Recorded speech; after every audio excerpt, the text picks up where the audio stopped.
করছেন মাসুদ আলম। মাসুদ, একটু জানাবেন এখন পর্যন্ত কতজনের মনোনয়ন বাতিল হয়েছে?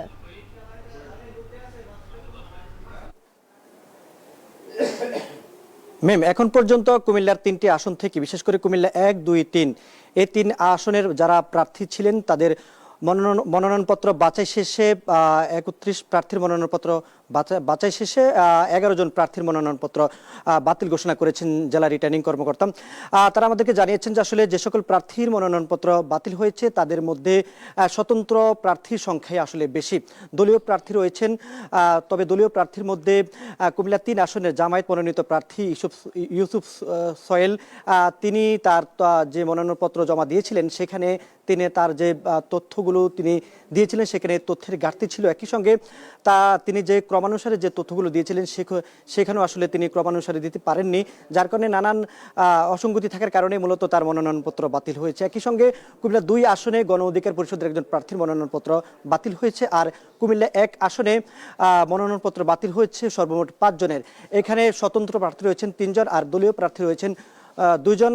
একই সঙ্গে ২ আসনের প্রার্থীদের মধ্যে ৪ জনের মনোনয়নপত্র বাতিল হয়েছে। এখানে মোট হচ্ছে ৯ জন প্রার্থীর মধ্যে ৪ জনের মনোনয়নপত্র বাতিল হয়। একই সঙ্গে ৩ আসনে মনোনয়নপত্র বাতিল হয়েছে ২ জনের, আর এখানে মনোনয়নপত্র বৈধ হয়েছে ৫ জনের। তো এই নিয়ে মূলত হচ্ছে যে এছাড়াও যে ১১ জন ছাড়াও আসলে যে সকল প্রার্থীর মনোনয়নপত্র বাছাই হয়েছে ৩১ জন প্রার্থী, তাদের মধ্যে ২০ জনের মনোনয়নপত্র বৈধ হয়েছিল। তাদের মধ্যে কুমিল্লা ১ আসনের বিএনপির স্থায়ী কমিটির সদস্য ডক্টর খন্দকার মোশাররফ হোসেন এবং তার ছেলে, তার মনোনয়নপত্র বৈধ হয়েছে।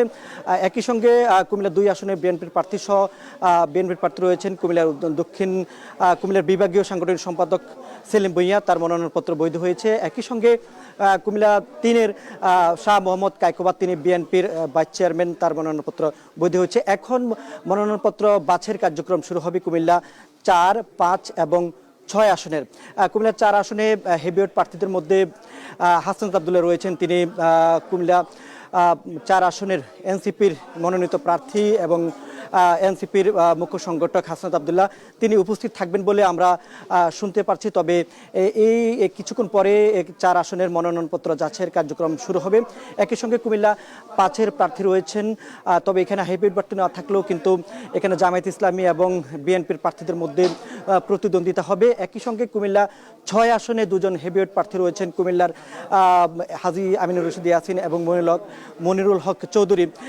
এখানে বিএনপির চেয়ারপারসনের যে উপদেষ্টা, ২ জন উপদেষ্টার মধ্যে একজন বিদ্রোহী প্রার্থী রয়েছেন এবং একজন মনোনীত প্রার্থী রয়েছেন। বিএনপির একই সঙ্গে জামাতের প্রার্থী রয়েছেন, তাদের মনোনয়নপত্র বাছাই হবে।